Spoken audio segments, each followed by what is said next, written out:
ये चित्त में व्याकुलता थी, वेदना थी, उसके कारण बहुत प्रतिबंध थे। आप सोचो श्वेता, हम सोचते हैं आज खड़े होकर इस मोड़ पर कैसे हुआ।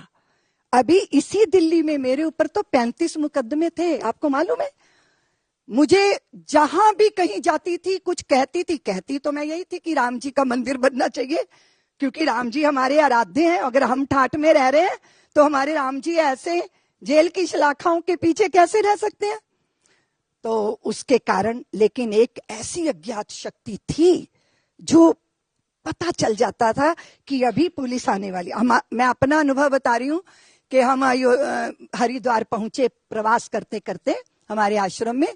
तो मैंने वहां पे ब्रह्मचारियों से पूछा, मुझे भूख लगी है, कुछ बन गया। तो उन्होंने कहा कि भोजनशाला में सिर्फ दाल बनी है। तो मैंने कहा तुम दाल ले आओ।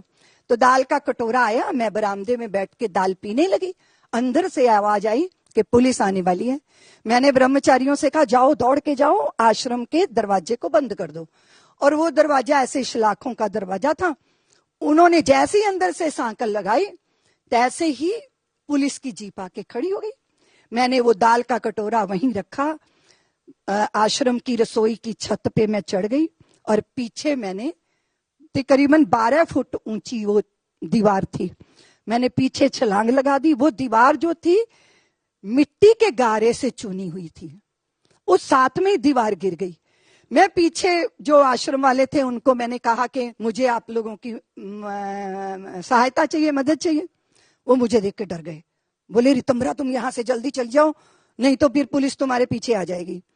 तो मैंने उनसे कहा इतने डरते हो तुम लोग।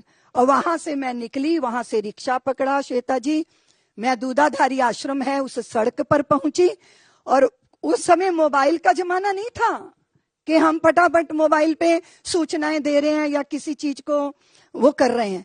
तो वहां पे बस आके खड़ी हुई, वो पाउंटा साहब की बस थी हिमाचल की। मुझे लगा मुझे उत्तर प्रदेश से निकल जाना, मैं उस बस पे चढ़ गई।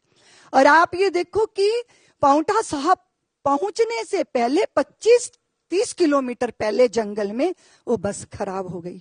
सांझ हो रही थी, सारी सवारियां उतर उतर के इधर उधर कहीं जा रहे हैं, दूसरे साधन पकड़ के। मैं वो किम कर्तव्य विमूढ़ एक शब्द होता है ना, क्या करेंगे। मैं सड़क पे खड़ी हूं श्वेता, और एक बुजुर्ग वृद्धा, उसके सिर के ऊपर श्वेत बालों की जटाएं थी, पूरी कमर झुकी हुई, चेहरे पे झुर्रियां। उन्होंने मेरा हाथ पकड़ा, बोले रितंबरा चल मेरे साथ। और वो मुझे सड़क के किनारे जंगल जंगल, एक फूस की कुटिया।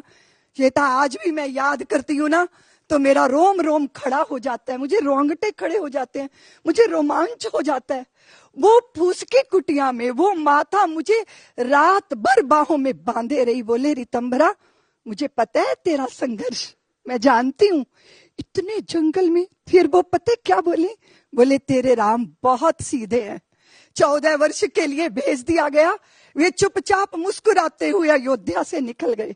वो कभी अपने लिए अधिकार नहीं जताते पुत्री, लेकिन मेरा कन्हैया बहुत टेढ़ा है, वो टेढ़े मेढ़े काम भी कर लेगा। और उन्होंने यूं कह के मुझे छोटे से लड्डू गोपाल दिए और बोले इनसे कह ये तेरे राम का मंदिर बना देंगे। रात भर वो स्निग्ध आलिंगन, वो वत्सलता की गरिमा, वो सुरक्षा का बोध, मुझे लगता था वो कोई वृद्धा नहीं है, भगवती पार्वती ये रूप धारण करके यहाँ आ गई हैं। और वो रात आप सोचिए कि योजना होती है, कुछ प्लानिंग होती है, लेकिन नियति नियंता के द्वारा निश्चित व्यवस्था में आप अज्ञात में होते हो। आपको पता ही नहीं कि अगला पृष्ठ क्या है, आपके जीवन का अगला अध्याय क्या है।